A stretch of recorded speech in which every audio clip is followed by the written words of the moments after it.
Hola learners, welcome back to your science lesson. Now, for the starter, I would like you to get off your chair and make sure that you are in a safe surrounding and jump 10 times. Are we ready now?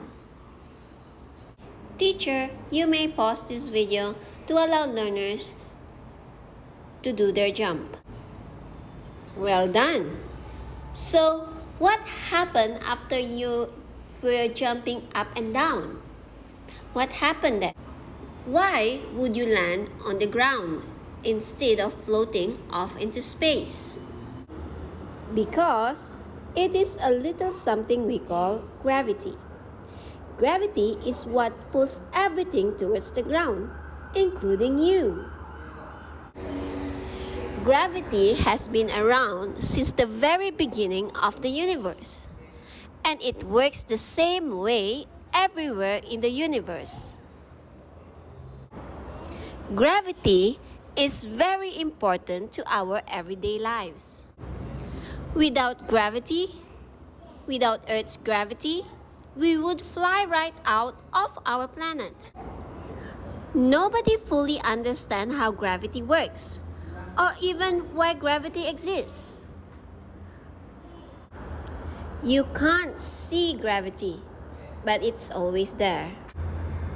An English scientist called Sir Isaac Newton was the first person to seriously study gravity over 300 years ago. There's a famous story about him that you might have heard. Supposedly, Sir Isaac was hanging out underneath an apple tree, thinking, probably sleeping, when an apple fell from the tree and hit him on the head. That made him wonder, why did the apple fall down to the ground and not up or sideways? He realized that a special kind of force that we now call gravity was acting on all the objects on Earth, pulling them down. What happens if you throw something in front of you, or to the left, or to your right? You may do this activity after this lesson and see how gravity works. Let your teacher know the outcome tomorrow during science lesson discussion. And now, let's move on to the next topic. Today's learning objective is... Kindly read it out loud. In the game of tennis, when a player hits the ball with a tennis racket, the ball is forced to change direction. When the ball is caught, its motion is stopped. In both cases, we see the application of force. When we hit a moving ball with a bat, we can change the direction of the ball. We can change the direction of the moving object. And we can use force to stop the ball from moving. We can use force to stop a moving object.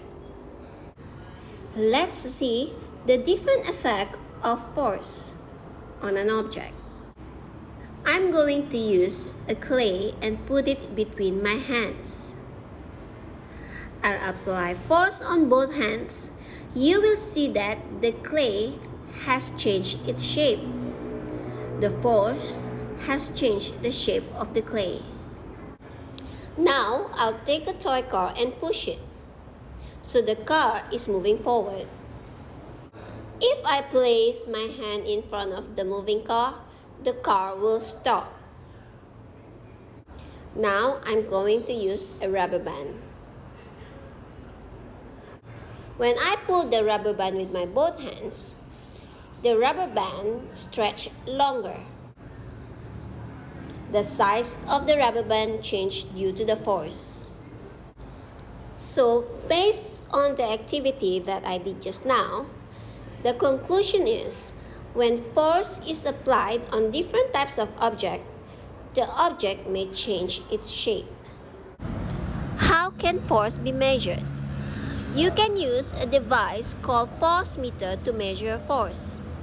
Most force meters have a hook that you can use to hang or pull on something. This will cause a spring to move and show you how much force is being applied. We measure force using a unit called newtons. That's all for today, learners. You may watch this video again in Edmodo and write down all the important information. Bye-bye!